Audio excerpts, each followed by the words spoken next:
Bonjour à toutes et à tous. Alors voici un exemple de page de garde qu'il vous sera demandé de réaliser le jour de votre évaluation, mais aussi le jour de l'examen. Alors pour vous préparer le jour de l'évaluation numéro 3, donc il vous demandera d'être mentionné votre nom, votre prénom, la date de l'évaluation, l'intitulé de votre titre professionnel, le numéro de l'évaluation.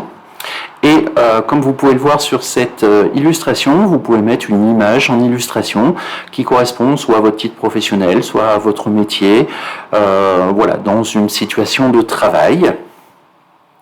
Ça c'est la page de garde globale. Donc on vous donnera un dossier, c'est donc une pochette en carton rigide. Dans cette pochette, vous allez être amené à classer un certain nombre, tous les documents que vous allez produire pendant votre évaluation, mais aussi à l'examen.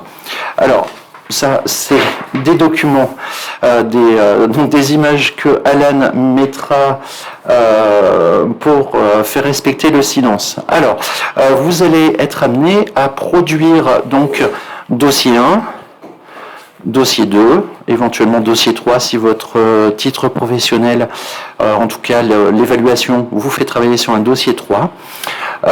Vous allez faire donc une page de garde, idem avec votre nom, votre prénom, dossier numéro 1, et vous allez lister sous forme de sommaire tous les documents que vous allez archiver dans ces sous-pochettes, par ordre où vous allez trouver les documents. Donc le dossier numéro 1, le dossier numéro 2, idem, nom, prénom, etc. Et donc lister tous les éléments qui vont composer ce dossier numéro 2. Ici, vous allez faire donc une sous-pochette avec une page de garde, sujet d'évaluation. Je préconise de mettre votre nom, votre prénom, la date. En général, j'aime bien à ce que ce soit daté. Donc, votre sujet viendra être archivé ici.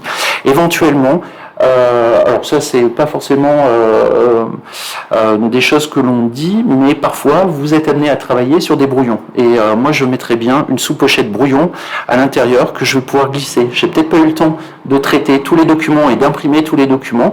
Voilà, la gestion du temps, vous avez pu vous rendre compte que c'était assez compliqué. Mais si vous avez commencé à produire quelque chose, justement cette sous-pochette brouillon peut être intéressante. Dans tous les cas, votre jury va disposer votre correcteur à l'évaluation va disposer donc de ce que vous avez produit. L'objectif pour lui, c'est de manière administrative, on va dire, à ce que toutes les informations soient classées correctement, à ce qu'il puisse obtenir toutes les informations et de voir très rapidement qu'est-ce que vous avez produit et dans quel ordre. En tout cas, vous l'avez mis dans vos dossiers. Idem pour tous les dossiers. Voilà, on vous incite justement à faire une sous-pochette avec le sujet de l'évaluation parce que lorsque les sujets d'éval sont mélangés avec les productions, parfois on ne s'y retrouve absolument pas et on passe le double de temps à la correction. Ce qui n'est pas forcément le jour de l'examen, quelque chose qui qui donne une bonne image de vous. Voilà.